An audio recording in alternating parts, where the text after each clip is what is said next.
何も怖くなんてないんだ This is a place to try そして僕らきっと辛いだってを決して離さないで明日へかける Let's sing loudly We are the one for the future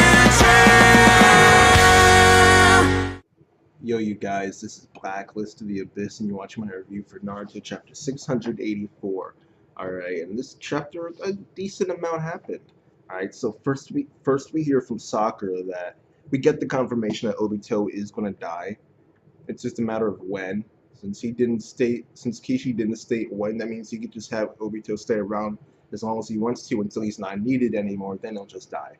So, that's what's gonna happen anyway, so he's just going to stay around as long as he's needed, and then conveniently die after that. So, whatever. Um, but after that, we get back to Naruto because he's going to try and force Kaguya to open up the gate to her other dimension. And in order to do that, he uses the power of Kokuo, the Five Tails, who's one of my favorites. She's the man, even though she's a girl, so she can't really be the man. But you know what I mean.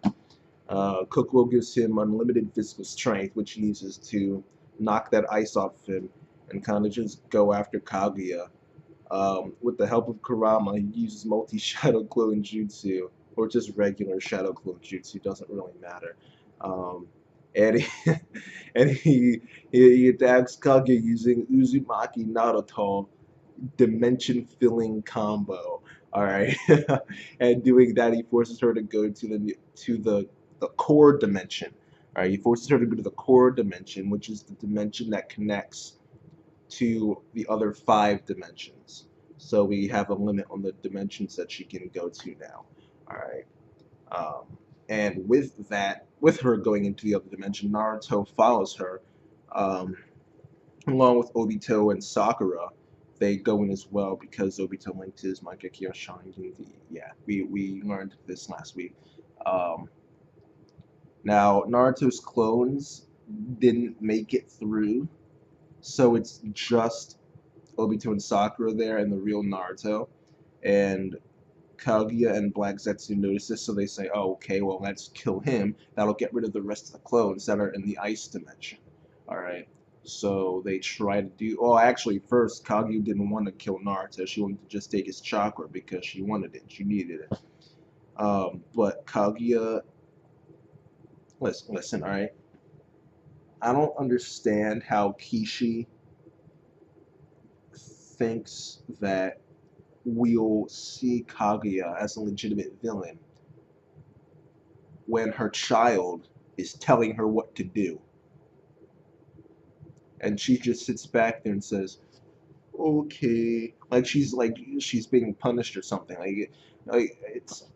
I just don't understand I don't understand this dynamic between her and Black Zetsu. How can you're Kaguya, alright? Like, just you do what you want. You're the strongest being in existence, pretty much. You just go ahead and you do what you want, like Eric Cartman. Alright, like just like Eric Cartman, you go and you do what you want.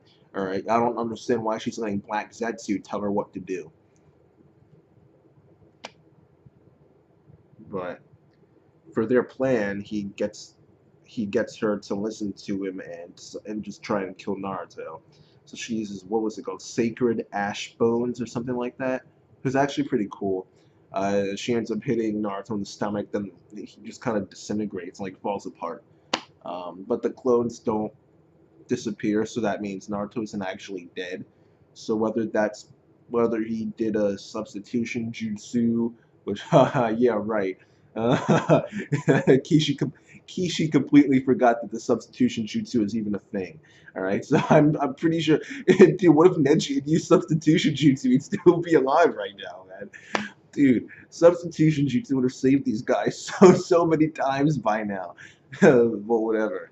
I highly doubt it's a substitution jutsu, but it might be. You never know. It's possible he used a transformation jutsu on something or someone or like something, I don't know.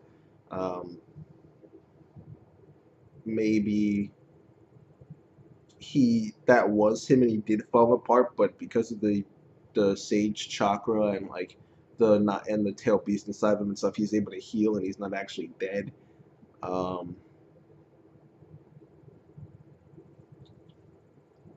Maybe no, never mind. I was gonna say a genjutsu of some sort, but the only way Naruto could pull that off is if he summoned uh, uh, Shima and Fukasaku, which he didn't do. Because if Kaguya would know if some freaking toads were screeching at the top of their lungs, man, she would realize it, I'm pretty sure. Like, Kakashi can't do crap now because he doesn't have his Sharingan anymore. Obito didn't get a look into her eyes. The only way Uchiha ocular genjutsu can work is if the person sees their eyes. Kaguya didn't see their eyes, so she couldn't have been affected by a genjutsu. Um, I'm gonna go with the Tail Beast's healed Naruto. The Tail Beast healed Naruto. Plus he's got this Hagoromo's chakra and stuff, and he can like bring people back from the dead and all this crap now. Probably did it to himself. He probably got a freaking like monster reborn hidden in his back pocket or something. Um, I'm just gonna go with that. Not the monster reborn. I mean like the tail beast. The combination of the tail beasts and Hagoromo. Um, I'm just gonna go with that. I thought maybe that really was a clone. Oh, actually, yeah, maybe that's it. Maybe that's it. Maybe that Naruto that was hit by the sacred ash bones or whatever really was a clone, and Naruto forced the other clone to disappear in order to try and fool Kaguya. That would take an actual brain to figure that out. I don't know if Naruto has one of those, but then again, he is the same guy who transformed into Kiba to fight him in the Chunin exams, and when he was found out, transformed into Akamaru to make him think that Kiba's nose is wrong. All right, so but you never know with Naruto. This dude is stupid. When it comes to combat, he's actually kind of smart, and he's got some good strategies. So you never know. All right, so maybe he did do that, but then he would kind of screw Obito and Sakura over, wouldn't he? Oh no, because Kaguya's going to go back to the other dimension. She went back to the ice dimension. Hey, maybe that was the point. Hey, maybe that's it right there. I'm probably thinking more than Kishi did for this chapter, but whatever. Um, oh yeah, actually, yeah, that's kind of it for the chapter. Kagi goes back, sees that the shadow clones are still there. Kashi's like, oh man, Obito and Sakura, you guys made it, awesome, nice. Um, and because Naruto's clone isn't there anymore, Obito tells Sakura that he has to rely on her now, which means I was right. I was right. All right. Sakura's only purpose was not to give Obito the chakra in order to transfer over to Kaguya's dimension, because that wouldn't make sense. Because why even write it in that Obito needed chakra in the first place? You never needed to do that. Kishi's the one who decided to make Obito use chakra. He had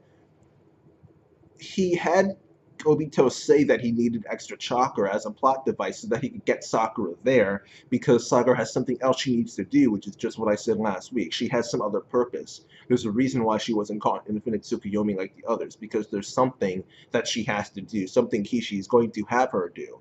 And giving Obito chakra is not that. It just doesn't make sense. All right, because he didn't even need to write that in the first place. She obviously has a more important role than that, and now we're kind of getting to that. So, then again, he never actually needed to have Sasuke get sent to another dimension either. So, I don't know what Sakura's. Maybe this is just step 2 in getting to what Sakura's supposed to do. Protecting Obito so that Sasuke can get back is probably not all there is either. Because there was no need to write it in that Sasuke gets sent to another dimension. So yeah, I'm still not sure what it is that Sakura's. I said it last week that I think she's gonna come up with a way to counter Kaguya's jutsu. So I guess I'll just stick with that. Um, and yeah, that's it. Well, one last thing that I forgot to mention is that Naruto confirmed that he can't.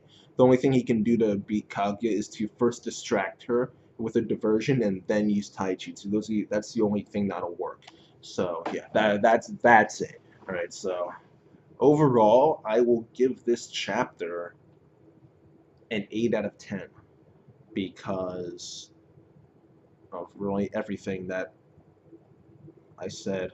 I thought it was a solid, good chapter. We got some action in there. We got progression of the story. Um, some questions were brought up. So yeah, I'll give it an 8 out of 10. I thought it was a solid, good chapter. And that's that, you guys. Rate, comment, subscribe. And I'll see you guys next time.